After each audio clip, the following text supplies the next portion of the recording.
think we talked about appointment times, didn't we? Dump your appointment times. Just get rid of it. You're wasting time, you're wasting money. And the final analysis, nobody cares what time of the day the patient showed up, as long as they show up. And they will all get into a pattern. They will not. I heard people say, well, suppose all 100 people show up at once. They won't. Or if they do it, they'll do it once. And they'll realize, boy, 5 o'clock is not a good time to go. Next time they'll come at 8 or 3 in the afternoon. And they'll stay away from 5.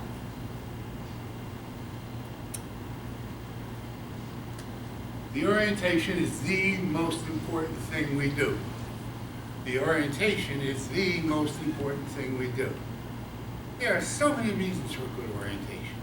I mean a good one. Put together something that really works and inspires magic in people. It is your chance to perform. You're on stage. Become the performer that you can be. Tell them what chiropractic's about. Tell them how your office works. Tell them why you do. The orientation's all about me knowing that you know that I know that you know. That's what it's about. It's me knowing that you know that I know that you know. It's communication. I'm opening up here. I'm showing you my heart. That's why it works. The better you can open up and show your heart, the better it works.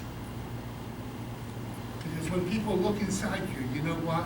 There isn't a person here, and I know you all a little bit, there isn't a person here who's bad. Every one of us, think about it. You spend Saturday afternoon here with me, listening to this. You gotta be a good person. Open up, let them see this great heart you have. They're gonna want to share what you have. They're gonna see, oh, it makes so much sense. I can't tell you, I mean, I've given millions of lectures, it seems like. There were times, and don't feel bad if this happens to you, it happens to all of us. There were times where I would put my hand on the door, they're sitting in there waiting in the lecture room. I go, oh. I don't want to do this. I don't want to give another lecture. Because my lecture is identical. What you see today is the same lecture I gave on day 1. A couple of little changes, but nothing real big. Because I copied it from my cousin, Frank Centrelli, who's the guy who got me involved in chiropractic. He had a great lecture. He was hugely successful. I'm not so smart. So I copied the guy who was successful. Copy the guy who's successful. Does that sound familiar? Not a bad idea. You put together a great lecture. Once you do, you now have something to do when you go out to promote your office, and you're going to promote your office for the first 5 to 10 years. Do it right the first 5 or 10 years, then all of your marketing becomes internal marketing. That's just a matter of talking to your patient and saying, David, you happy with chiropractic care? You like what's been going on here? Yeah, doc, I think it's great stuff. Great, who'd you tell about it this week? He just looked at David until he cracks. Well, nobody this week. I told my brother-in-law last week. Good. Get me his address. I'm going to send him some literature. I'm going to send him some general literature on chiropractic. Maybe even a small cover letter saying how I haven't taken care of your brother-in-law.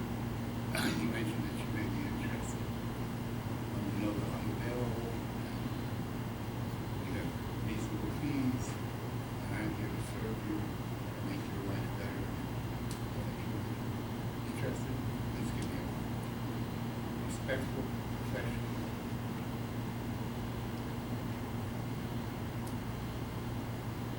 Don't, in my opinion, don't put a tent out in front of your office and roll out an adjusting table and start cracking backs.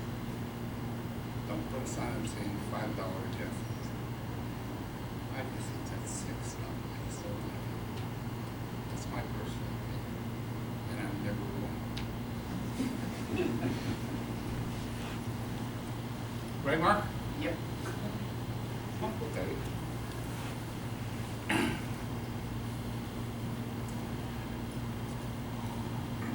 orient people before you adjust people.